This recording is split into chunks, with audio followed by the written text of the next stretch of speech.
The letter arrived on a Tuesday, which was the same day Adelaide Calloway decided she was done running.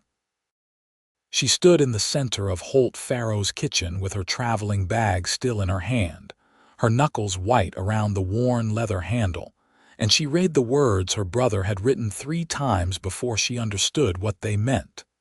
The paper trembled, or maybe it was her hands. She could not tell the difference anymore. Holt was watching her from across the room. He had been watching her since she arrived 40 minutes ago, half soaked from the rain and carrying nothing but that bag and a bruise along her left cheekbone that she had not yet explained. He had not asked. He had given her coffee and a chair, and the kind of silence that felt like a wool blanket rather than a wall. But now the letter was in her hands and she was shaking in a way that had nothing to do with the cold, and Holt Farrow set down his mug and crossed the kitchen floor in 4 long strides, and he said her name. Adelaide. She looked up. Her eyes were dry. That was the worst part, he thought. The eyes were always dry right before everything broke open. "He is not coming back," she said. Her voice was so quiet it was almost nothing. "My brother says he packed his things from the boarding house in Amarillo, and he told the landlady he was heading to California, and he did not leave a message for me." Holt said nothing. He waited. "I waited 3 months," Adelaide said. "I told myself I was being foolish. I told myself he was just delayed, that a man does not say the things he said to a woman and then simply disappear." She set the letter on the kitchen table with enormous precision, as though the act of placing it down carefully might keep the rest of her from falling apart. But that is exactly what a man does, apparently. That is exactly what they do. "Adelaide, no," she shook her head. She pressed her fingers against her mouth and then she lowered her hand and she said it. She whispered it, really, the words so small and terrified that they barely made it across the space between them. "I am afraid of being left again." The silence that followed lasted exactly 2 seconds. Holt Farrow looked at this woman standing in the middle of his kitchen with her bruised cheek and her white knuckles, and her 2 years of carefully rebuilt dignity cracking at the seams. And he said the only thing he had ever been completely certain of in his 31 years of living. "Then watch me stay." She did not cry. Not then. But something in her eyes changed, like a door opening onto a room that had been dark for a very long time, and Holt Farrow made himself a promise in that moment that he intended to keep for the rest of his natural life. This is how it began.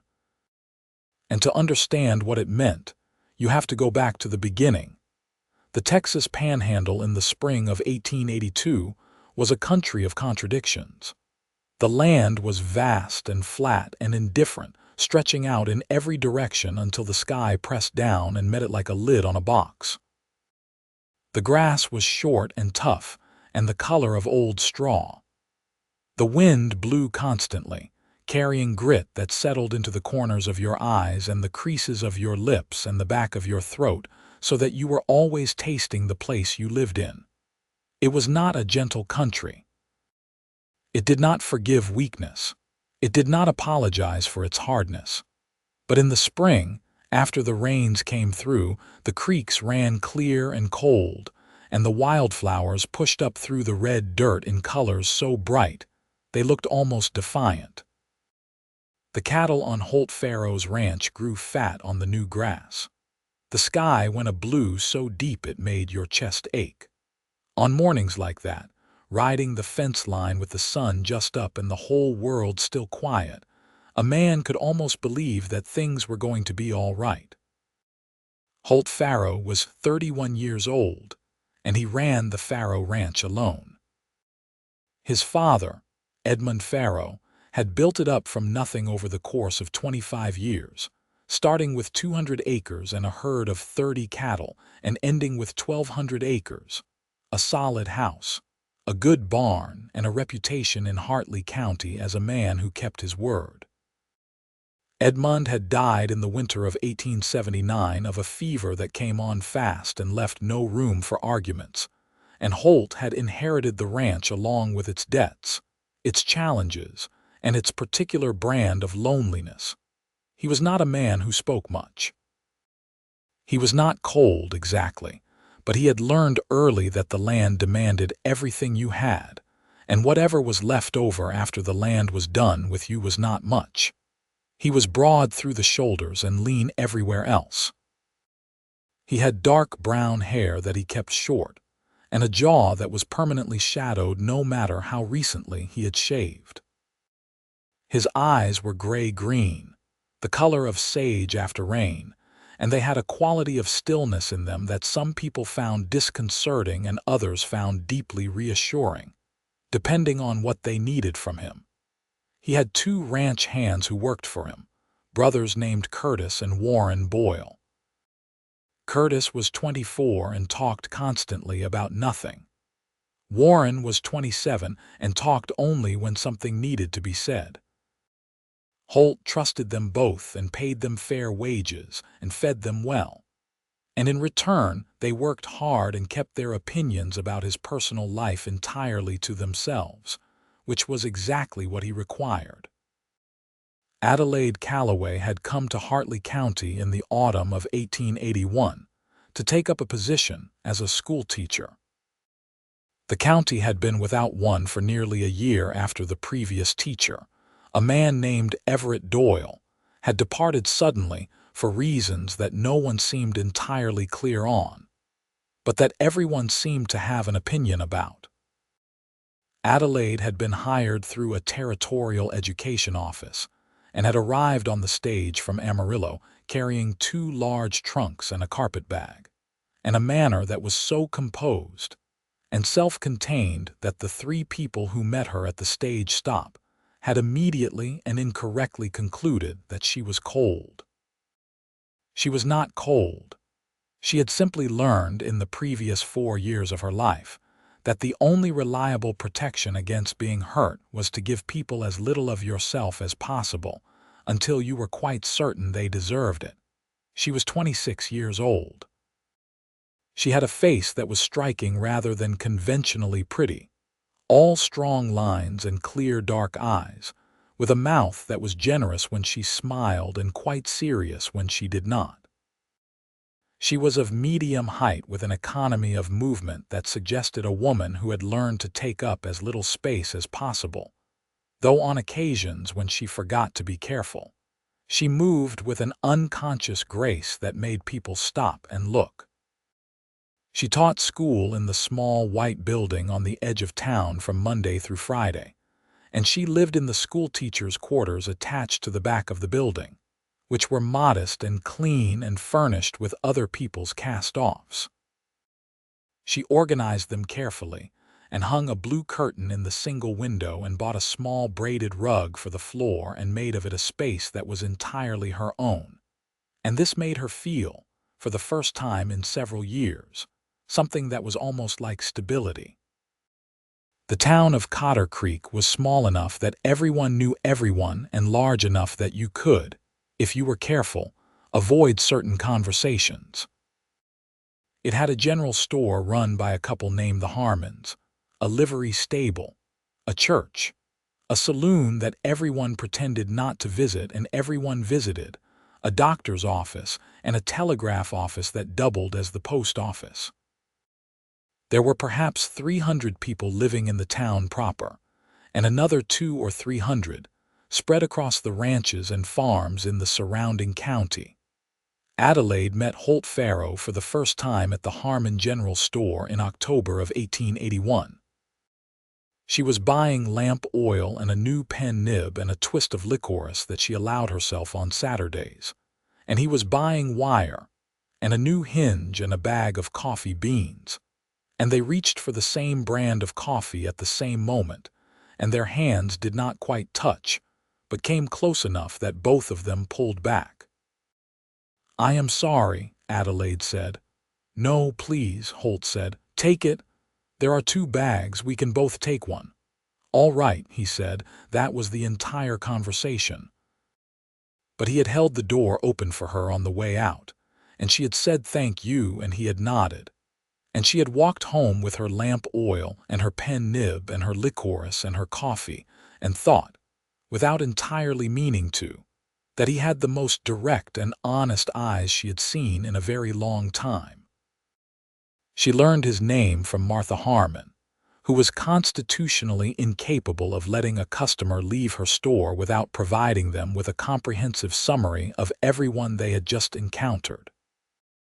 Martha told her that Holt Farrow ran the biggest cattle operation in the county, that he had lost his father 2 years prior, and his mother even earlier than that he was universally regarded as fair and decent and hard-working, and that every woman in the county between the ages of 20 and 40 had at some point entertained the notion of marrying him and had been gently and completely discouraged.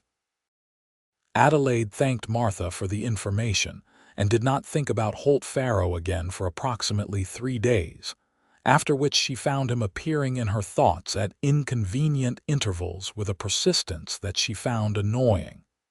It was not that she was looking. She was emphatically not looking. The last man she had been willing to trust with the careful, private interior of herself had been a man named James Whitmore, whom she had met in Kansas City 3 years prior, and who had courted her with a focused and convincing devotion for 8 months before accepting a position with a railroad survey team and departing, as it turned out, permanently. He had said he would write. He had said the distance was only temporary. He had said a great many things with a great deal of apparent sincerity, and then he had said nothing at all, because he had stopped writing, and when she had finally written to ask what had become of him, she had received a letter from a woman who identified herself as his wife explaining that Mr. Whitmore was not available to receive personal correspondence. The betrayal of it was not just the loss of him. It was the loss of herself as a person who was worth staying for. That was the thing that had taken root in her and grown thorns, the dark thought that perhaps the common factor in being left was herself, and that there was something about her that made staying seem impossible. She had rebuilt herself, methodically and determinedly, the way you rebuild a fence line after a bad winter. Post by post, wire by wire. She had taken the teaching position. She had made the small quarters into a home. She had become someone the town of Cotter Creek valued and relied on. She had told herself that this was enough. And then there had been Thomas Reardon. Thomas Reardon had arrived in Cotter Creek in the spring of 1882, ostensibly to look into purchasing land in the area. He was handsome in a polished, deliberate way that was different from the weathered practicality of the ranchers and cowboys she was accustomed to. He wore his suit coat on Sundays and told stories that made people laugh. He paid attention to Adelaide in a way that was flattering and warm, and she had resisted him for 6 weeks before she had allowed herself to believe that perhaps not every man was James Whitmore, and perhaps she was allowed to want something. For 2 months, Thomas Reardon had been attentive and charming and had said all the right things in all the right moments, and Adelaide had allowed herself, cautiously and with considerable internal reservations, to begin to hope. She had not said she loved him. She was not certain she did. But she had said she trusted him, which for her was a larger and more significant gift, and he had taken it and he had treated it as though it was ordinary. And then one morning he was simply gone. No letter, no explanation, his room at the boarding house empty, his horse no longer in the livery. The landlady said he had told her he had business elsewhere and that was all. He had left a week's rent unpaid and a great many questions. The bruise on Adelaide's cheekbone was not from Thomas Reardon. That much needed to be said plainly. He had not laid a hand on her.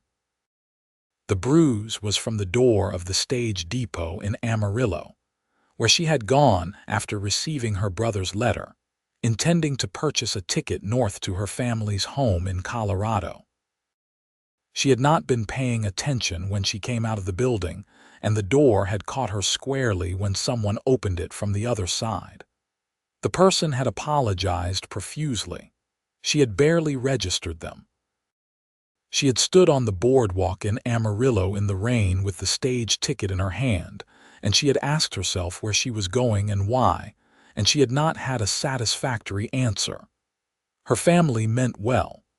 Her brother Daniel meant well. But going home meant explaining, and explaining meant admitting, and admitting meant making real out loud the thing she was most afraid of, which was that she was the kind of woman that men left. She had cashed in the ticket. She had taken the stage back to Cotter Creek. She had walked through the rain to the Farrow ranch because it was the first place her feet had taken her without her permission. And she had stood in the road outside the gate for a full 2 minutes asking herself why she was there before she went in and knocked. She could not have fully articulated why she had gone to Holt Farrow. She told herself it was because he was the closest reliable person she knew outside of town. She told herself it was practical.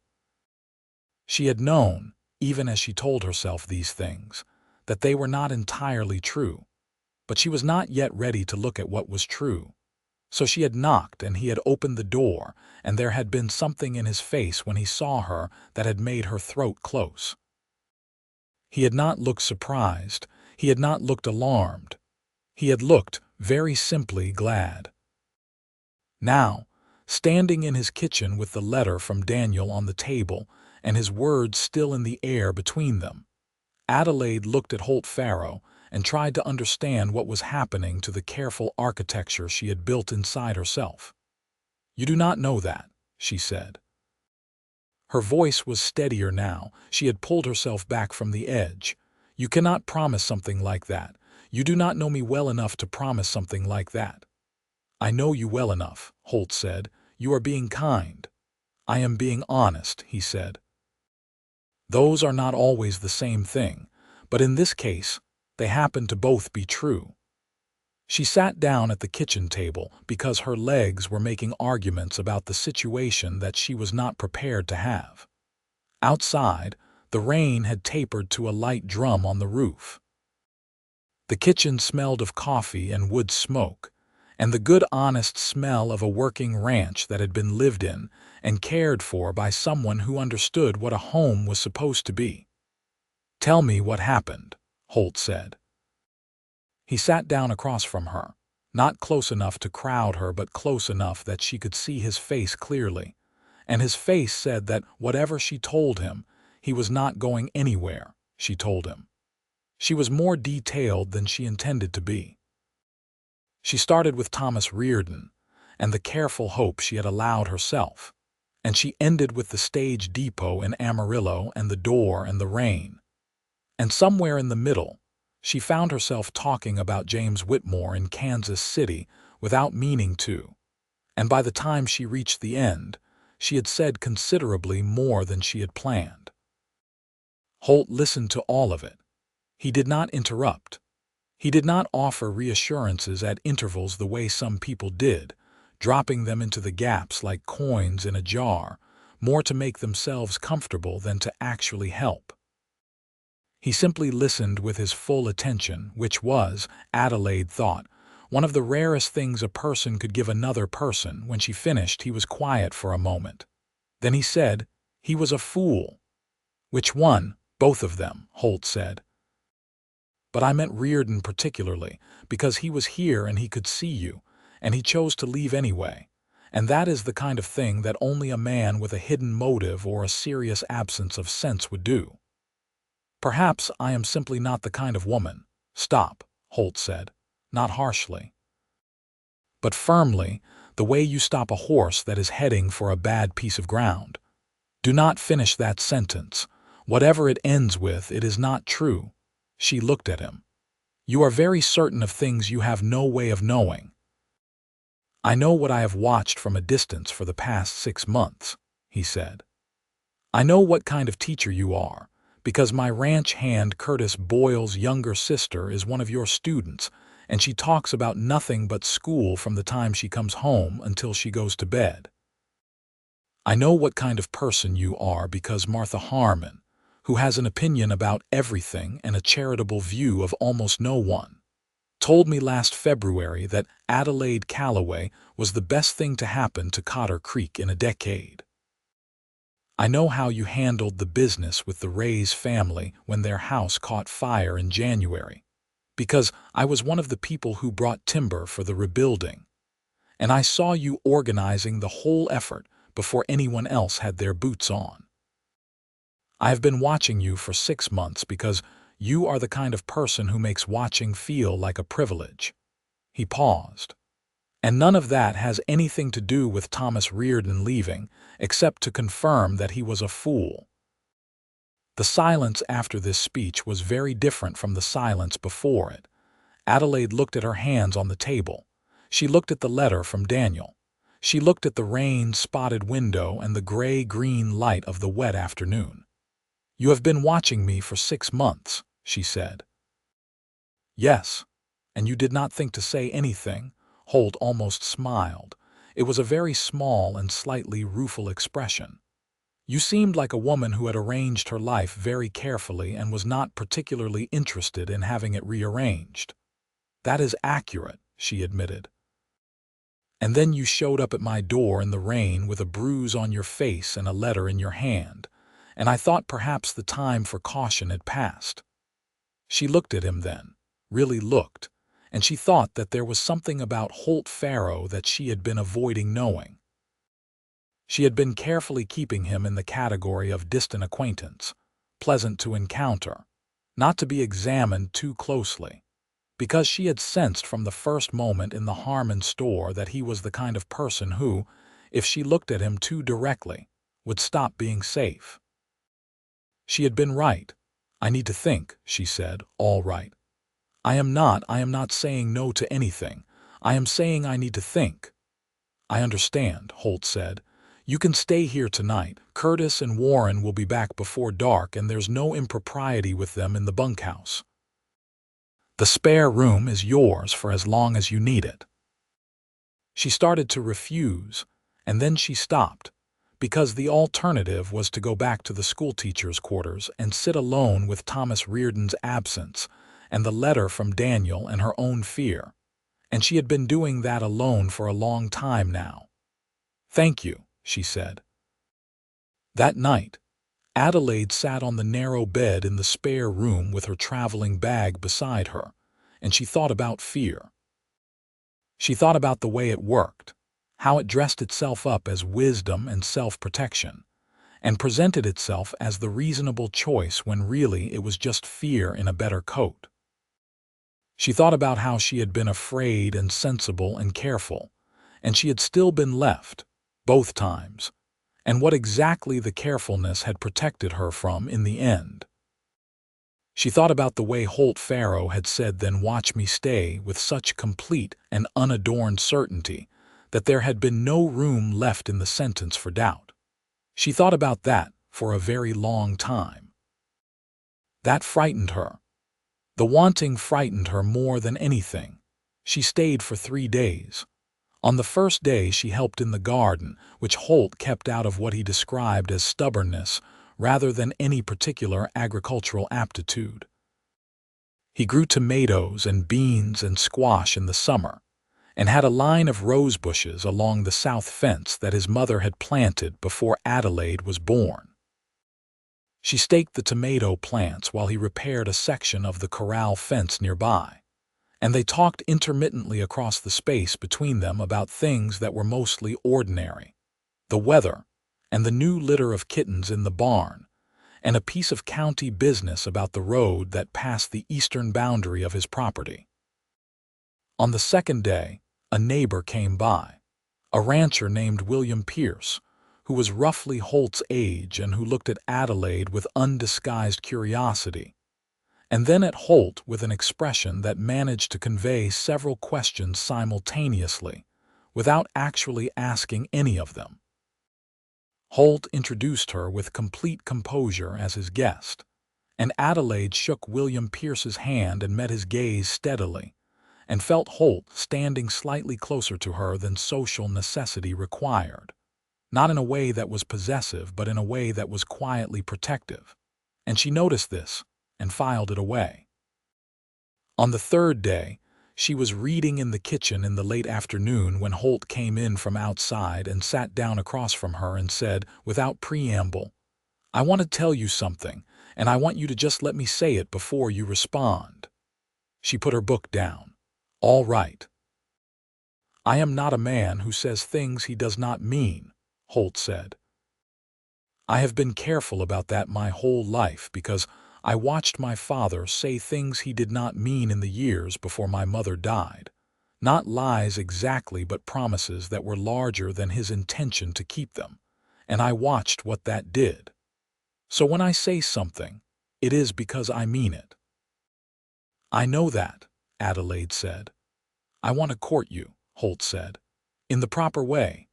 I want to call on you and take you riding and have supper with you at the Harmon's Cafe on Sundays if you are willing, and I want to do this with the intention of it going somewhere worth going. I am not offering you comfort or convenience or anything temporary. I am offering you a genuine beginning if you are willing to begin." Adelaide was quiet for a moment. The afternoon light was coming through the kitchen window at an angle that caught the dust motes and made them look like gold. "What if I am afraid?" she asked. "You can be afraid," Holt said. "I am not asking you not to be afraid. I am asking you to let me be there anyway." She looked at him for a long time. She thought about fear in its better coat, and she thought about what exactly it had protected her from. "All right," she said. Yes. The courting of Adelaide Calloway by Holt Farrow was conducted in the full view of the town of Cotter Creek, which had opinions about it. Martha Harmon was delighted and said so to everyone who entered her store. The Reverend Moses Abernathy nodded approvingly when he saw them in church together on Sunday mornings. William Pierce, when Holt told him about it, hit him on the shoulder hard enough to require an apology, and said he had about given up on the man. Curtis Boyle told everyone he encountered for approximately 2 weeks, including several people he had never previously spoken to. Warren Boyle said once that he was glad, and then he went back to being Warren. There were also those who had doubts. Holt knew this because he overheard, without intending to, a conversation at the livery between two men whose names he had no patience for, who speculated that Adelaide Calloway was after the ranch, and that Holt Farrow was too far gone in feeling to see it, and that a woman who had been left twice was probably left for a reason. He had stood outside the livery with his horse's reins in his hand for a moment, considering his response. And then he had walked in and looked at both men with the particular gray-green steadiness of his gaze, and said that he would appreciate it if they did not discuss Miss Calloway. And the way he said, it left no room for continuation of the topic. Adelaide heard the talk too. Cotter Creek was not large enough to keep its opinions private, and she had a sharp enough ear to catch the things people were careful not to say directly to her face. She told Holt about it one evening when they were sitting on his porch watching the sun go down in its extravagant Panhandle fashion, all red and gold and wide enough to seem like the end of something. "It does not change anything," Holt said. "No," she agreed, "but it is there." "People talk because they have nothing better to occupy them," Holt said. "Their talking has no authority over what is actually true." Adelaide thought about this. "You are a very literal man. I find it simpler. It must be," she said, "to just decide what is true and let everything else fall away." He looked at her sideways in the fading light. "Is that not what you do?" "No," she said honestly. "I do the opposite. I take everything that is uncertain and treat it as likely. I assume the worst because it is easier to be prepared for the worst than to be surprised by it." "That sounds exhausting," Holt said. She laughed. It was a full, unguarded laugh, and she was so surprised by it that she put her hand over her mouth. And Holt watched this with an expression that she was beginning to recognize as his version of delight, quiet and contained but unmistakable if you knew where to look. "It is," she said. "It is extremely exhausting." "You are allowed to put it down for a while," he said. "The worst-case planning. You can put it down here." She looked at him. "You make it sound very simple." "I know it is not," Holt said. "I know what it costs you to be sitting here right now instead of safely somewhere by yourself. I know this is not easy for you. I am not asking you to find it easy. I am just saying that you are allowed to try." She reached across and put her hand over his where it rested on the porch railing. It was the first time she had reached for him, and his hand turned under hers and held it with a careful, deliberate warmth. And they sat together watching the last of the sunset, until the stars came out one by one and the coyotes started up somewhere to the west. The weeks that followed were the careful, extraordinary work of two people deciding to trust each other. They rode together on Sunday mornings across the ranch, Holt on a big roan gelding named Shaw and Adelaide on a steady bay mare from his stable that she named Penny on the second ride, and never called anything else after that. He showed her the property, all 1,200 acres of it, the creek in the east pasture that ran year-round and the ridge in the north where you could see 3 counties on a clear day, the old cottonwood at the property boundary that his father had carved his name into at the age of 14, when the land was still open range. She showed him things too, the essays her students wrote that surprised her, the book she was reading, the way she had reorganized the small school library into a system that made actual sense. And he read the essays with genuine interest and asked questions that showed he had paid attention. He had supper with her at the schoolhouse twice a week, which was a thing that required negotiating with the social conventions of Cotter Creek in 1882, where a woman's reputation was a fragile and consequential asset. They kept the door open, and there were always students' parents stopping by or neighboring women who found occasions to drop things off. And Adelaide navigated this with the brisk, good-humored practicality of a woman who understood the rules of her world and was willing to work within them without pretending they were fair. One evening in late May, they sat on the school steps after supper while the town quieted down around them, and Adelaide said, without looking at him, "I want to tell you about my family." Holt waited. "My father was a difficult man," she said. "He was not cruel, not deliberately. But he had a way of making his children feel that staying near him was conditional, that his approval was something that could be withdrawn at any moment for any reason, and that you had to be constantly worthy of it. My brother Daniel and I grew up careful. We learned to be very useful and very good and very quiet about whatever we actually needed." "That explains some things," Holt said. "My mother left when I was 11, Adelaide continued. "She did not die. She left. She went to her sister's in New Mexico, and she wrote us letters for about 2 years, and then the letters stopped. Daniel said she probably started a new life. I think he is probably right." She paused. "So the first person who left was her, and then James Whitmore, and then Thomas Reardon. And somewhere in there I built this understanding that staying was something people did for a while and then stopped doing." "Adelaide," Holt said. "I know it is not a universal truth," she said. "I know it intellectually. I know that some people stay. I have seen it. The Harmons have been married for 30 years. The Reverend Abernathy has been with his wife nearly as long. People stay." She looked at the dark road in front of them. "I just cannot make my heart believe it applies to me." Holt was quiet for a moment. Then he said, "My father stayed. Whatever else he was, and he was not a perfect man, he stayed. He stayed with this land and with his word and with the people who depended on him. He stayed when it was hard and when the cattle prices crashed in 1877 and we were short of everything for 2 winters in a row. He stayed when my mother was sick and there was nothing to be done but be present. He paused. I learned from him what staying looks like, what it actually requires. It is not a feeling. It is a choice you make every morning, and I choose it. I have chosen it since the day I took over this ranch, and I will choose it every day of my life for whatever I have committed to. She turned to look at him in the lamplight from the school window. His face was serious and direct and utterly without performance. "You are telling me you intend to choose me every morning," she said. "Yes," Holt said. "That is what I am telling you." She was quiet for a long time. The night insects were loud in the grass. Somewhere down the road a dog barked twice and stopped. "That terrifies me," she said.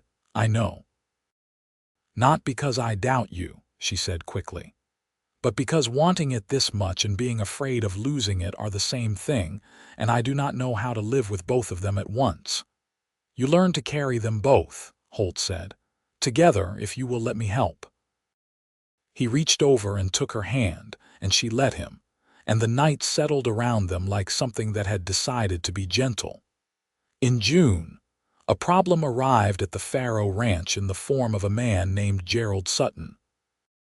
Gerald Sutton was the son of Warren Sutton, who owned the neighboring ranch to the west of Holt's property, and who had been in a long and grinding legal dispute with Edmund Farrow over a shared water source at the boundary. Edmund had won the dispute in 1878 through a county court ruling that gave the Farrows primary access to the creek that crossed both properties. Warren Sutton had never forgiven it. He had died in 1880, still not forgiving it, and his son Gerald had inherited both the ranch and the grievance with equal enthusiasm. Gerald Sutton was 35 years old, thick through the body, with a mustache and a manner that suggested he had spent most of his life convinced the world owed him considerably more than it had delivered. He came to the Farrow ranch on a Thursday morning when Adelaide happened to be there helping Holt with accounts, which she had offered to do because her mathematical precision was considerably better than his, and they had both discovered this in a way that had been deeply satisfying to her and completely unsurprising to him. Gerald Sutton knocked and Holt answered, and Gerald Sutton said he had come about the water boundary. "The county ruling has not changed," Holt said. "I am not interested in the county ruling," Gerald Sutton said. "I am interested in making you an offer for the eastern section of your property, 40 acres including the creek access. It would solve both our problems." "I have no problem with the current arrangement," Holt said. "Your problem," Gerald Sutton said, "is that your eastern fence has been damaged and the cattle are crossing onto my land, and I have been patient about it, but my patience is not limitless." "The fence will be repaired this week," Holt said. "I am aware of the damage. It was caused by weather." "Be that as it may," Gerald Sutton said, and his eyes moved past Holt to where Adelaide was sitting at the kitchen table with Holt's account ledger in front of her, and his expression shifted into something that Adelaide disliked on instinct. "I was not aware you had company."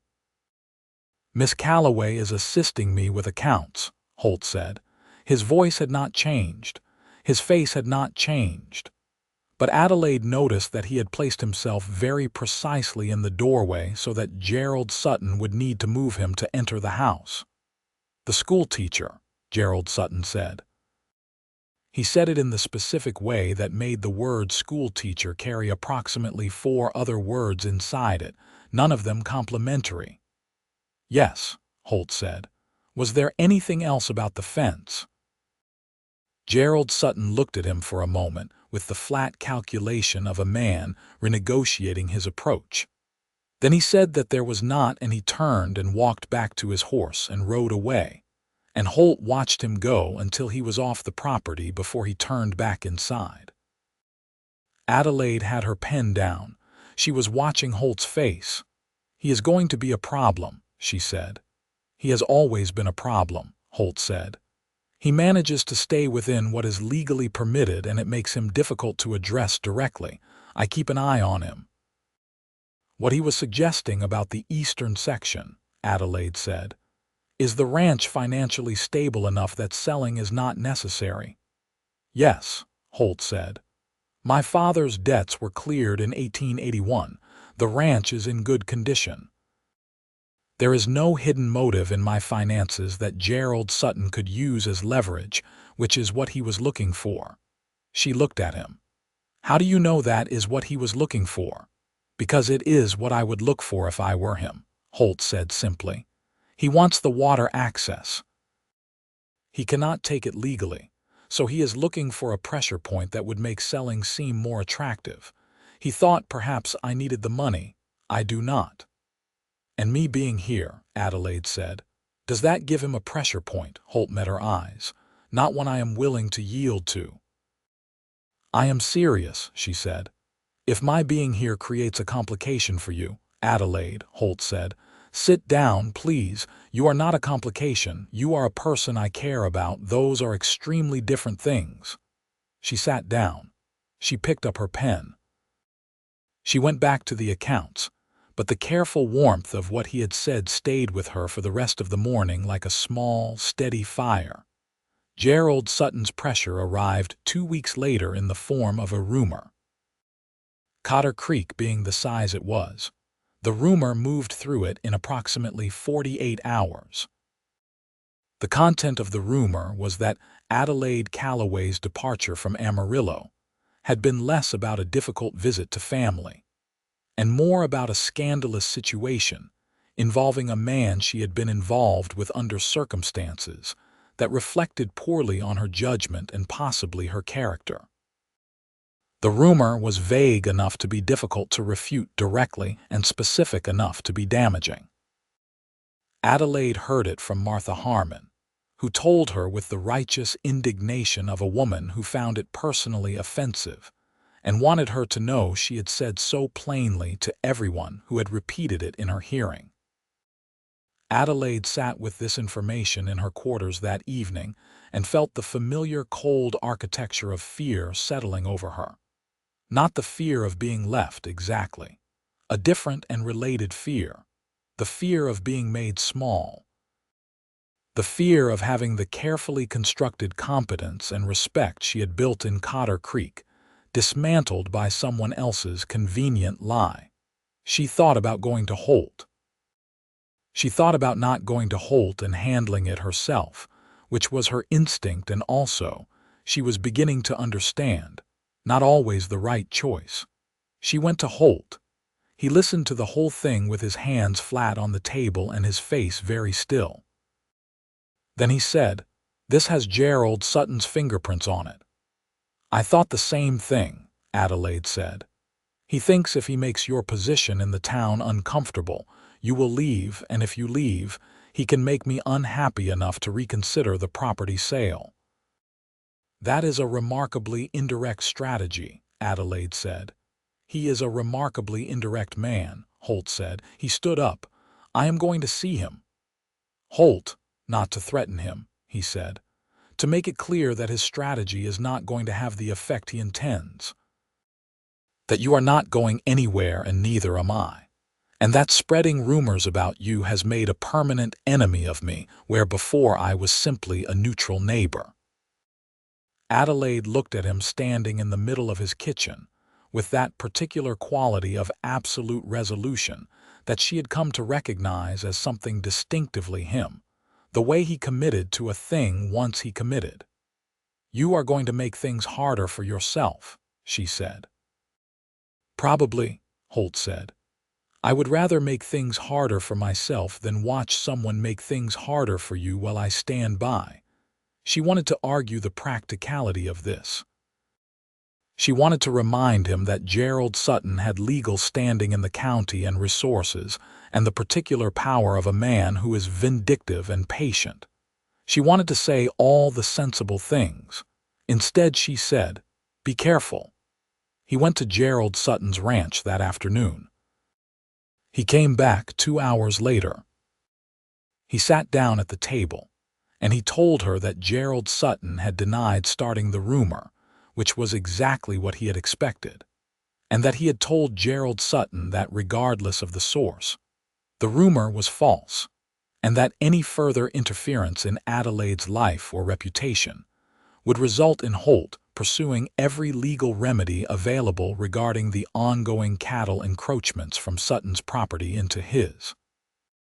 "He has given you cause?" Adelaide asked. "His fence along the shared boundary is in poor repair," Holt said. "It has allowed his cattle onto my northern pasture 3 times this spring. I have not pressed it because the damage was minimal and I did not want a legal fight. I pressed it today." "You are using it as leverage." "Yes," Holt said. She looked at him. "That is rather ruthless." "I prefer the word effective," Holt said, and the small, dry quality of his humor, which she was only beginning to fully understand, made her want to laugh and cry at approximately the same time. "He will not like it," she said. "No," Holt agreed, "but he is a practical man underneath the grievance. He will calculate that the costs outweigh the benefits. It should be enough." It was enough. The rumor faded. Gerald Sutton repaired his fence. The 2 ranches returned to their careful, hostile coexistence, and Adelaide walked through Cotter Creek with her head up and her reputation intact, and a new and slightly awed understanding of what it looked like when someone chose to fight for you. In July, Holt asked her to come to a social dance at the church hall. Church dances in Cotter Creek in 1882 were not small events. They were the primary social occasion of the season, attended by virtually everyone in the county, and they were the place where courting couples made their status public in a way that was understood and acknowledged by the community. Going to the dance with someone meant something. It meant you were serious. Adelaide understood this. She stood in the schoolteacher's quarters on the Saturday evening of the dance, and she looked at the dress she had set out on the bed, a blue cotton dress with white at the collar that was the nicest thing she owned, and she thought about what she was walking into and whether she was ready. She was not entirely ready. She thought she might never be entirely ready. She put the dress on anyway. Holt came for her at 7 o'clock. He had made an effort. He was wearing a clean white shirt with a dark vest, and his good boots, and his hat was brushed. And he looked at her when she came to the door with an expression that said more than he put into words, though he did manage quietly. "You look beautiful." And the simplicity and sincerity of it was more effective than elaborate compliment would have been. The dance was held in the church hall with the pews pushed back against the walls and lanterns hung from the ceiling beams and a fiddle player and a guitar player, and a man with a squeeze box who could not keep up but tried enthusiastically. The whole county was there. The Harmons, the Reverend Abernathy and his wife, William Pierce and his wife Louisa, who had been wanting to meet Adelaide properly since William had told her about her, and who proved to be warm and funny and exactly the kind of person who made you feel welcome without making you feel examined. Adelaide danced with Holt 3 times in the first hour. The first dance was careful and a little formal. The second was easier. The third, something relaxed between them, and he pulled her a fraction closer, and she let him.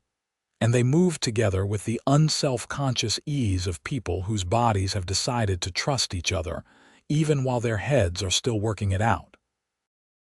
"The whole county is watching us," she said during the third dance. "I know," Holt said. "Does that bother you?" "Not in the slightest," he said. "You," she considered.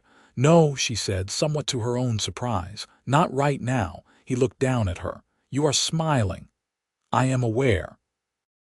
"You should do that more," he said. "I am doing it right now." "I mean in general," he said.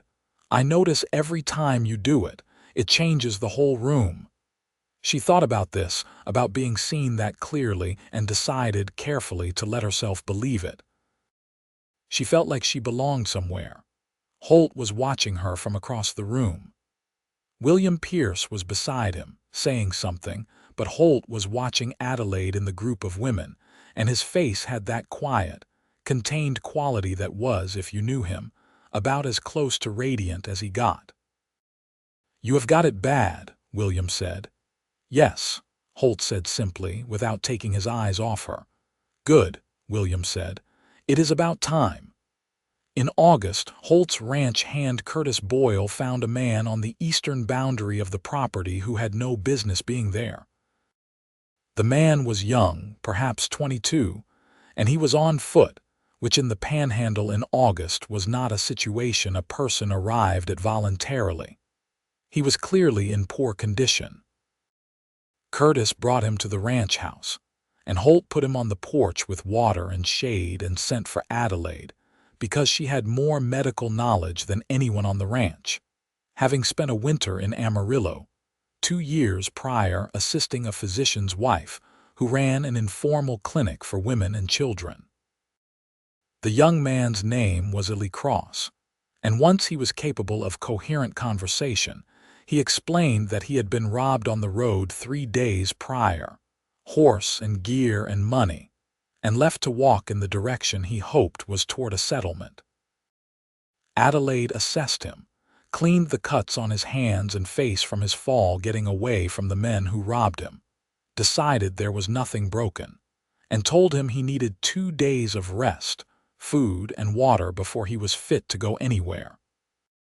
Ely Cross turned out to be a young man from Missouri who had come west looking for work, as young men were doing in considerable numbers in 1882, and who had a quality of straightforward honesty that made Holt decide, after an evening of conversation, to offer him a temporary position on the ranch. He proved to be a quick learner and a hard worker, and he stayed through the fall and into the winter, eventually becoming a permanent member of the operation alongside Curtis and Warren. This small event mattered because it showed Adelaide something she had not yet fully seen about Holt Farrow.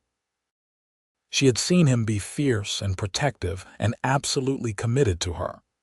She had seen him be practical and direct and honest to a degree that was sometimes startling. But she had not yet seen him be generous in the quiet, unremarkable way that came from a person's fundamental character rather than a particular motivation. The way he had given Ely Cross water and shade and work without making a production of it, without requiring anything in return. She told him this one evening, sitting on the porch in the last of the summer heat. "It was nothing remarkable," he said. "It was," she said, "the way you treated him. You gave him his dignity back before you gave him the job. You asked his opinion on something before the second day was out. I saw it. You asked him what he thought about the eastern fence repair, and he stood up straighter after." Holt was quiet for a moment. "My father had a saying," he said eventually. He said the way a man treats someone who cannot do anything for him tells you more than 10 years of watching him deal with equals. "Your father sounds like he was a good man," Adelaide said. "He was not a simple man," Holt said. "But yes, in the ways that counted he was good." She looked at the stars coming out. The night air was beginning to have the first edge of cool in it. Somewhere in the barn the horses were quiet and settled, and the coyotes had not started yet, and the world was very still. "My students are beginning their fall term assignments," she said. "I asked them to write about a person they admired. 17 of them wrote about you." He turned to look at her. "That cannot be right." "I counted," Adelaide said. 17 out of 22, the other 5 wrote about their parents." He was genuinely taken aback. She could see it. I do not have any particular relationship with most of those children." "Yes, you do," she said. "That is the point. They see you in town. They hear their parents talk about you. They know about Ely Cross. Children pay attention to everything. They know who the reliable people are." She paused. "I told them they had made excellent choices." He looked at her. And she looked at him, and the autumn stars were coming out above the Panhandle flat, and she thought, with a clarity that was so sudden and complete that it felt less like a realization than an acknowledgement of something she had already known for a while, that she was in love with Holt Farrow. The thought did not frighten her. That surprised her most. She had expected it to feel like a trap. She had expected the familiar machinery of fear to engage, the catastrophizing, the inventory of ways this could go wrong, the careful retreat to safe distance. Instead it felt, simply and completely, like the truth, like something that had been true for some time and was now willing to be named. She did not say it that night. She was not quite ready to say it out loud. But she held it inside her like a small, warm light, and for the first time in several years, the warmth did not frighten her. She said it 3 weeks later. It was a Sunday in September, and they had ridden up to the ridge in the north of the property where you could see 3 counties, and they had eaten the lunch she had packed, and were sitting in the short grass with the wind in their hair and the whole enormous country laid out below them. Holt had been talking about a plan to improve the irrigation along the creek bed, and she had been listening, but also watching the way his hands moved when he talked about the land, with a specific kind of love that was entirely unself-conscious, the love of a person who has put their hands into something every day for years and cannot imagine separating themselves from it. "I love you," she said. He stopped mid-sentence about the irrigation system. She looked at him steadily. Her hands were very still in her lap. "I wanted to say it clearly, without hedging. I love you." He was quiet for a moment, and she could see him, actually see the way the words landed in him, the way they moved through him. And then he said, "Adelaide," in a voice that had something in it she had never heard from him before, a kind of private and uncalculated feeling that was clearly not something he produced easily or often.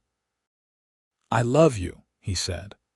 "I have loved you since probably the second week I watched you from across the county, and I have been very careful not to say it before you were ready to hear it, because I did not want to push you somewhere you were not willing to go."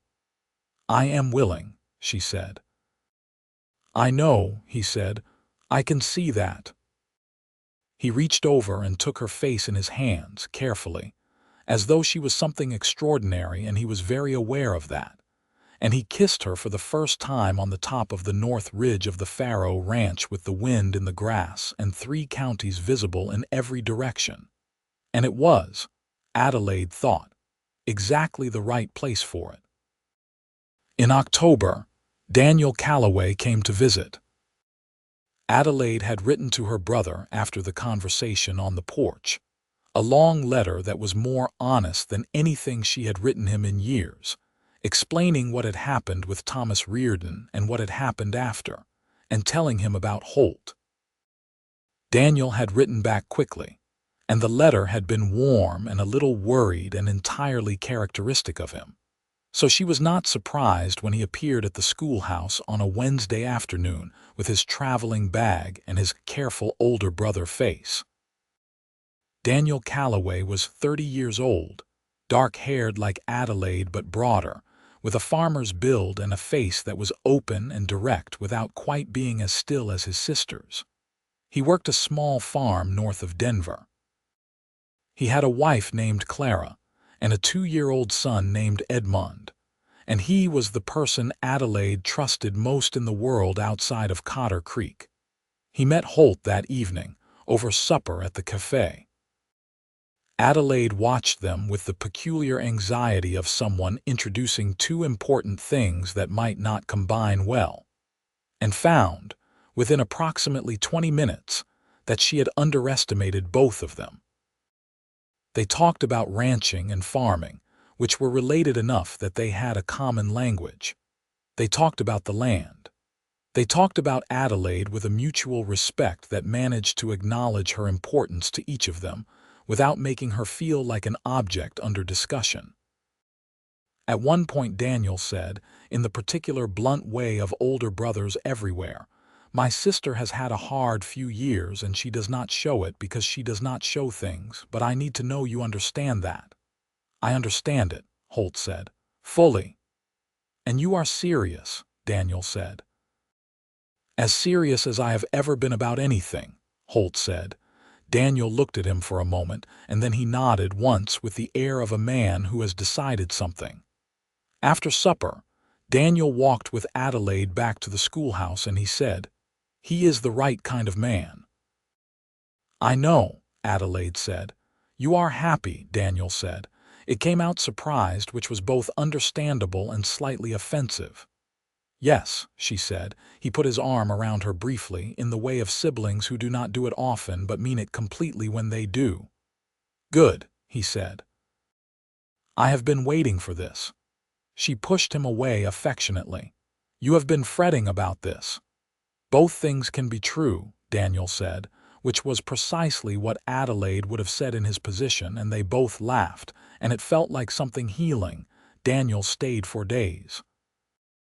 On his last evening, he and Holt sat on the ranch porch together for 2 hours after Adelaide had gone to the spare room, and she could hear the low murmur of their voices without making out the words. And whatever they said in those 2 hours, Daniel left the following morning looking settled in a way he had not arrived, and he shook Holt's hand and said something quietly that made Holt's face do the thing it did when something reached him underneath the composure. Adelaide hugged her brother at the stage stop. He held her for a moment and said into her hair, "He is going to take good care of you." "I know," she said. "And I am going to take care of him. That is rather the point." "Yes," Daniel said. "That is exactly the point." November came in cold and honest, and the cattle were brought in from the far pastures, and the ranch settled into the serious quiet of early winter. The work changed, as ranch work always did with the seasons, becoming more about maintenance and preparation than expansion and growth. On a cold, clear Saturday in late November, Holt Farrow rode into town with a small box in his coat pocket that he had sent away to a jeweler in Amarillo for 3 weeks prior. He found Adelaide at the school, which she always worked in on Saturdays, preparing the following week's lessons with the focused efficiency that he had come to recognize as one of the things he loved most about her. The way she took her work seriously, the way she prepared, the way she gave everything her complete attention. She looked up when he came in, and her face did the thing it had been doing for months now, the opening, the welcome, the entirely involuntary pleasure of seeing him, and he felt it every time like the first time. He sat down across from her at the small table she used for a desk. He put the box on the table between them. Adelaide looked at the box, then she looked at him. "Holt," she said, "I want to ask you something," he said, "and I want to say it properly." She put her pen down, she folded her hands. She gave him her full attention, which was the most complete and genuine form of respect she knew how to offer. "You told me once that you were afraid of being left again," he said. "And I told you to watch me stay. I have been staying, and I intend to keep staying. But I want to make it official and permanent, because I want you to know, in the clearest possible way, that my staying is not conditional, and it is not temporary, and it is not subject to revision based on difficulty or distance or anything that life chooses to put in front of us." He paused. "Adelaide Calloway, will you marry me?" She was very still for a moment. He opened the box.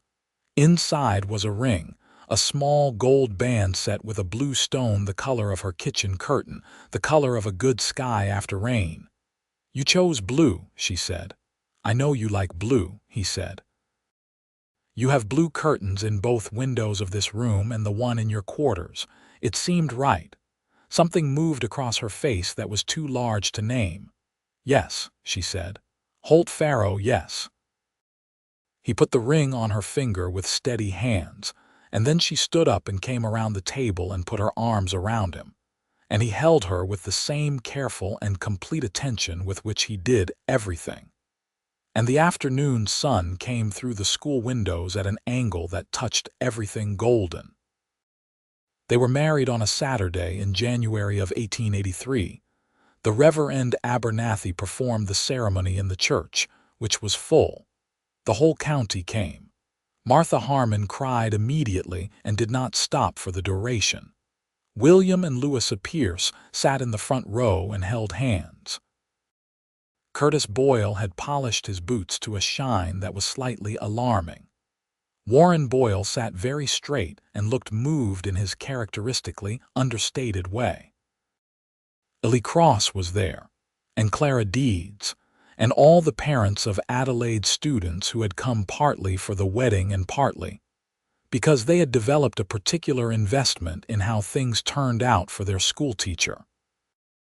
Daniel was there with his wife Clara and little Edmond, who was 2 years old and had Calloway eyes and absolutely no patience for ceremony, which meant that Clara spent most of the service in a state of vigilant preparedness that Adelaide appreciated more than she could say. Adelaide had made her own wedding dress, white cotton with blue embroidery at the collar and cuffs, and she walked down the aisle with her brother's arm through hers and her head up, and her face open in a way that people remarked on afterward. Not the composed, careful face she usually wore, but something beneath it, that she had decided it was safe to let be seen. Holt watched her come down the aisle with an expression that William Pierce later described to his wife as a man seeing the thing he has spent his life working toward arriving exactly on schedule and being even better than anticipated. The vows, they said, were the traditional ones. When the Reverend Abernathy asked if anyone had cause to object to the union, there was a moment of absolute silence that stretched for just long enough to be amusing, and then it was over, and they were married. At the reception in the church hall, which involved considerable food and the fiddle player from the summer dance and general celebration, Adelaide danced with Holt, and then with her brother, and then with Holt again, and at one point she found herself standing with Louisa Pierce by the punch bowl, and Louisa said quietly, "You are the best thing that ever happened to that man." "He is the best thing that ever happened to me," Adelaide said. Louisa smiled. "That is the right answer." They moved Adelaide's things to the Farrow ranch on the Sunday after the wedding. Her 2 trunks and her carpet bag and her books, which were numerous, and her braided rug and her blue curtain, which she put in the spare room to mark it as the room that would eventually, she had decided, become a study. The house that had been Holt's house became their house in the incremental and intimate way of 2 people combining their lives. Her books on his shelves and her curtains in the windows and his solidity underneath everything, reliable as the land. She kept teaching. There had been some expectation in certain quarters of the county that marriage would retire her from the classroom, and she had addressed this expectation with a clarity that left no room for further discussion. The county school board, of whom Holt was now a member by virtue of being married to the teacher, supported her position unanimously. The winter was harsh, and the spring came late, but when it came extravagantly, the wildflowers pushing up through the red dirt in their defiant colors, and the creek running full and cold in the east pasture, and the cattle fat and healthy on the new grass. Adelaide stood in the garden one morning in April with her hands in the dirt, planting the seeds she had ordered from a catalog in Amarillo, and she thought about the woman who had arrived at this door in the rain, 8 months prior, with a bruise on her face and a letter in her hand, and a terror in her chest that she had been carrying so long she had almost forgotten it was fear rather than just weather. She was not that woman anymore. Or rather, she was that woman still, but she was more than that woman now. She was also a teacher and a wife and a person whose home smelled like coffee and wood smoke, and whose husband had ridden out before dawn to check the eastern fence, and who had kissed her on the forehead as he left and said he would be back for midday dinner. He was always back when he said he would be. The wildflowers were the same colors they were every spring. The sky was the same extravagant blue. The wind was still constant, still carrying grit. And Adelaide Calloway, Farrow, put her hands in the dirt and planted things. In the summer of 1883, something happened that changed the shape of everything in the best possible way. Adelaide came to Holt on a Tuesday evening in July with a particular quality of careful composure that he had learned to recognize as something significant beneath it, and she said she needed to tell him something. He sat down. He waited. She told him she was expecting. The silence lasted approximately 4 seconds, and then Holt Farrow stood up and crossed the room and picked her up, which was not a thing he had ever done before, and held her. And she could feel against her the way his breath had gone unsteady in a way that had nothing to do with composure and everything to do with feeling. And she held him back, and thought that this was what it felt like when something went exactly right. He set her down and held her face in his hands and looked at her with the same expression he had looked at her with on the North Ridge in September, the private and uncalculated one that he did not produce easily, and he said, "Are you all right? Are you well?" "I am very well," she said. "I saw Clara Deeds. Everything is as it should be." "Good," he said, and then very quietly, "I am going to be a father." "Yes," she said. "Adelaide," he said, and he could not finish the sentence, but she understood it completely. She wrote to Daniel that night. He wrote back within the week, a letter that was full of exclamation points, which was unlike him. And his wife Clara added a postscript in her round handwriting that said she was sending a quilt, and to please tell Holt that Daniel had cried. The pregnancy moved through the fall with Adelaide teaching until November and then stepping back, not from any incapacity, but because the county had found a temporary teacher, and she had promised herself that she would rest, which was not natural to her, but which she attempted on the grounds that Holt asked her to, and she had decided to take his request seriously. In December, Clara Deeds checked on her every week. Louisa Pierce came over on Thursdays to visit and bring things she had made and refused to accept that she was hovering. Martha Harmon stopped by on Saturdays with food and news, which was her way of caring about people, and everyone understood this. Holt was present in a way that was not anxious but was complete. He learned to do more of the cooking, which he had never been skilled at, through a combination of stubbornness and repeated effort, until he became, by December, a competent producer of approximately 4 dishes. He read to her in the evenings, which was something she loved and he had discovered he was quite good at, and the winter evenings were long and warm and full of books. Their son was born on the 14th of February, 1884, which struck the entire town of Cotter Creek as an almost theatrical coincidence, and which struck Adelaide primarily as a relief. He weighed a good deal, as Clara Deeds announced to the room with professional satisfaction. He had his father's nose and his mother's eyes and an expression, in the first minutes of his life, of profound personal indignation at having been disturbed, which Adelaide thought she recognized. They named him Edmond, for Holt's father, and called him Eddie in the daily life of the house, which caused Curtis Boyle to become immediately and unreservedly devoted to him in a way that Eddie, as he grew, exploited thoroughly. The house changed with Eddie in it. It became louder and more alive, full of the particular kind of chaos that is deeply organized underneath. The chaos of feeding schedules and the particular cry that meant hungry versus the one that meant overstimulated versus the one that was just noise, which they learned to distinguish with the rapid competency of parents who have no choice but to learn quickly. Holt held his son with the same careful and deliberate attention with which he held everything important. He was, Adelaide observed, a natural father in the sense that he was patient and steady, and completely unashamed of the love, which was perhaps the most important quality. Adelaide wrote to Daniel, who wrote back that he was coming to visit in the spring, and that Clara was pregnant again, and that things in Colorado were good. And the letter felt like the correspondence of two people whose lives were unfolding in a way that was not guaranteed, and was therefore genuinely precious. Gerald Sutton, in the spring of 1884, made one final attempt. He came with a formal legal complaint about the water access, filed through the county court, which was his right.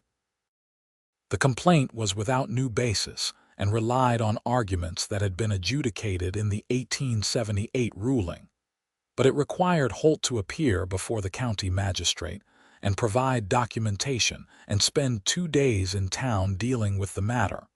Holt dealt with it without particular alarm. He had the documentation. He had a lawyer in Amarillo who had handled his father's dealings and who came down for the hearing and argued the matter with the brisk efficiency of someone who finds a weak case mildly insulting. The ruling went in Holt's favor, as it always had, as it always would. Gerald Sutton sat across the courtroom and looked at Holt with the expression of a man who is calculating diminishing returns. And Holt looked back at him with the gray-green steadiness of a man who has more important things to attend to and finds this particular interference merely tiresome.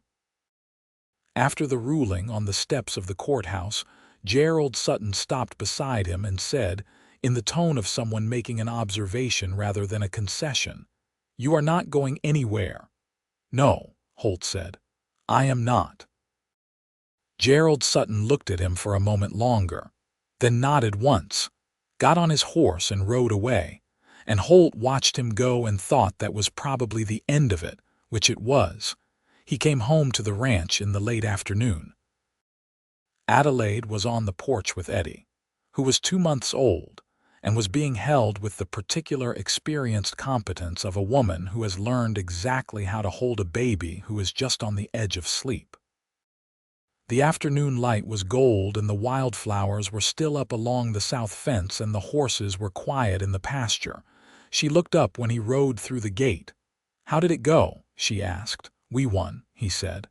"As expected." "Good," she said. She looked at him with the direct, clear gaze that he thought was the most beautiful thing he had ever seen, because it was entirely genuine and it was aimed entirely at him. "Come, sit with us." He tied Shaw to the post and sat down beside her and put his arm around her, and Eddie slept between them in the particular boneless way of very young infants. And the Panhandle evening settled in around them with its wide sky, and its coyotes just starting up to the west, and its endlessly moving grass. "I was thinking," Adelaide said, "that we might plant fruit trees along the east fence this fall. There is good sun there and the soil is better than it looks." "All right," Holt said. "Apple trees, I think, and perhaps 1 pear. Fine with me," he said. "The fruit will not come for a few years," she said. "We would be planting for the future." He looked at her. She was looking at the fence line, planning. "That is exactly the right reason to plant a tree," he said. She looked back at him and smiled, and in the gold of the evening light with his son sleeping between them and the land stretching out in every direction, and the coyotes singing to the coming dark, Holt Farrow thought about what staying looked like, what it felt like.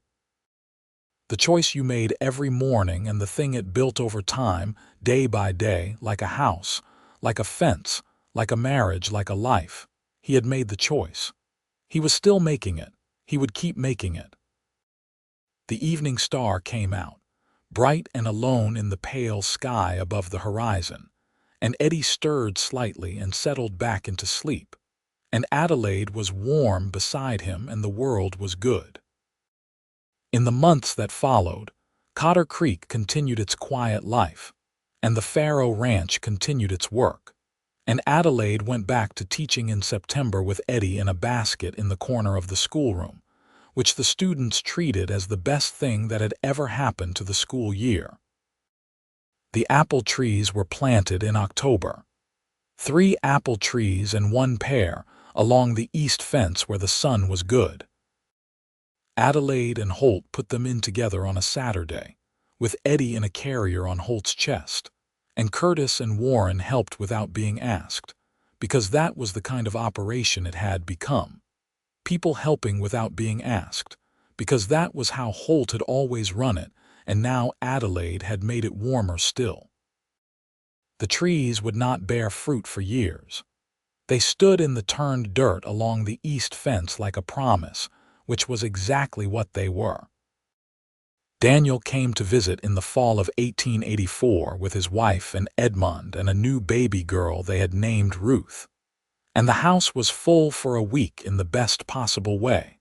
Children and adults and meals that took an hour to organize and longer to eat, and conversations that ran from practical to philosophical to the domestic and back again.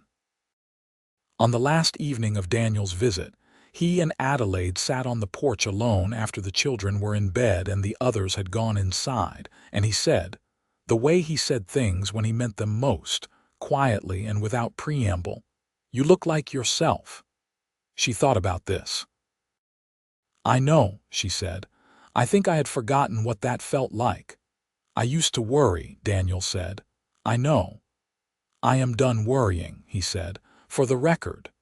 She put her head briefly on his shoulder in the way of siblings who carry the same history and have the grace to hold it together. "Good," she said. "You can use the energy for something else," he laughed. "Clara says the same thing." They sat in the quiet for a while. The night was cool and clear. The stars were the big Panhandle stars, extravagant and indifferent and beautiful. "He is everything you deserve," Daniel said. "He is everything," Adelaide said simply, and left it at that. The years that followed were the years of building, the quiet and extraordinary years of a life constructed deliberately, piece by piece, between 2 people who had chosen each other and kept choosing each other in the daily, practical, ordinary way that is the actual substance of love.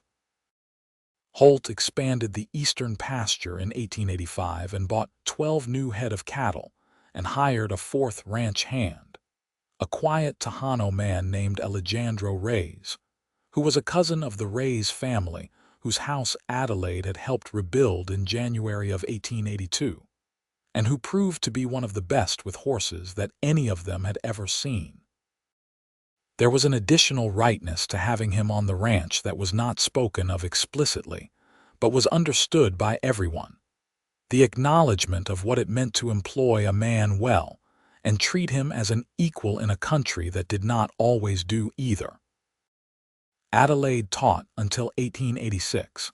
When the county school board asked her to take on a supervisory role overseeing the curriculum for 3 county schools, which was a larger and more complex position that suited her organizational precision and her commitment to what education could do for the children of the Panhandle. She still went into the Cotter Creek School twice a week to teach, because she had found she could not stop entirely. In the spring of 1886, the apple trees bloomed for the first time. They had not produced fruit yet, and would not for another year, but they stood along the east fence in full white bloom with a scent that carried on the wind all the way to the house. And Adelaide stood at the kitchen window one morning and saw them, and felt something that was very simply joy. She went and found Holt in the barn, and she said, "Come and look at the trees." He came and looked at the trees.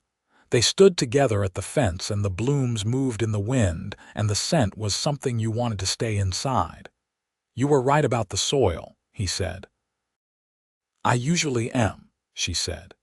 He put his arm around her, and she leaned into him, and they stood there with the blooming trees in front of them, and the whole ranch behind them, and the big Panhandle sky above, and all of it theirs.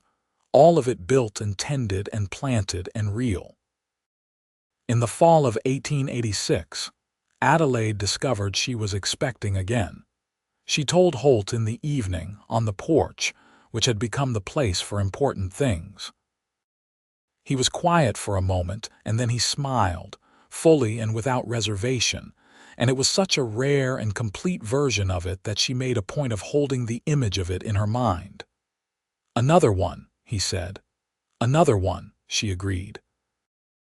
Eddie, who was 2.5 and had strong opinions about everything, was told he was getting a sibling with as much advance notice as his developmental stage could absorb, which turned out to be approximately 1 week before the fact. Their daughter was born in April of 1887, on a morning when the wildflowers were already up, and the apple trees were coming into bloom again. She was smaller than Eddie had been and quieter about it, arriving with an air of self-possession that made Clara Deeds laugh. They named her Frances, for Holt's mother, and she had red in her hair in the early weeks that softened later to auburn, and eyes the color of sage after rain, and a temperament that managed to combine her mother's precision with her father's stillness in a way that would, over the years, make her formidable in the best possible sense. The house was full. It was loud and warm and full. Holt had added a room to the east side the previous summer against the likelihood of needing it, and the room now had Eddie's things in it and Frances's cradle, and the blue curtain that had followed Adelaide from place to place since Kansas City, and had finally found its permanent window. Martha Harmon visited the week after Frances arrived and held the baby with the confident expertise of a woman who has held many babies and found it her particular pleasure, and she said to Holt, with the straightforward satisfaction of someone whose prediction has been vindicated, "I knew it from the first week she came into my store. I told my husband that woman is the making of Holt Farrow. He said I was meddling and I said I was observing. I was right." Holt said with his particular dry precision, "You were right, Martha." She handed him back the baby. "I usually am," she said. "You would think people would know that by now." The years continued. Eddie grew up with his father's steady quality, and his mother's love of books and the particular fearlessness of a child who has been well loved. And by the time he was 7, he was following his father around the ranch with a seriousness about the work that made Holt go quiet with something that was too full to be named simply.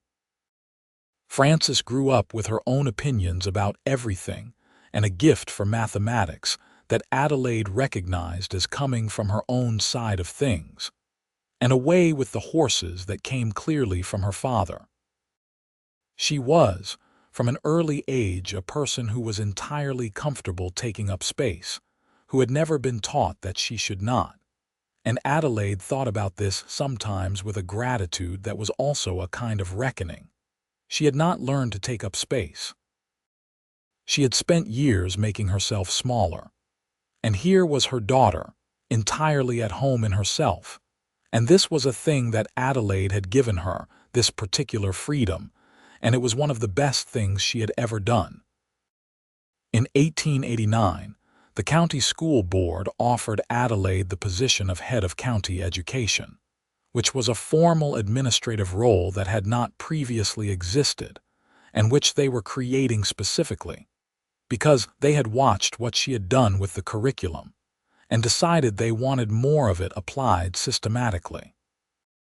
She accepted after a week of consideration, and a long conversation with Holt on the porch that covered the practical aspects and the philosophical ones, and ended with her saying that she was afraid of it. It was larger than anything she had done, and him saying what he had said to her several times by now, in different forms, that she was allowed to be afraid and to do it anyway, and that he would be there. She was afraid and she did it anyway. She was extraordinarily good at it. The apple trees bore fruit for the first time in 1888 and continued reliably every year after that. She made apple preserves in the late summer with Louisa Pierce and Clara Deeds, and the 3 women in Adelaide's kitchen with the jars lined up, and the smell of cooking apples in the air was a thing that became a tradition. one of the annual rhythms that defined a life. Gerald Sutton sold his ranch in 1891 and moved to El Paso, which everyone in the county was privately relieved about and publicly gracious about. His ranch was bought by a family named Hartley from Arkansas, who had 2 daughters and 3 sons, and who were pleasant neighbors, and who fixed the shared fence line in their first month, and created no difficulties thereafter.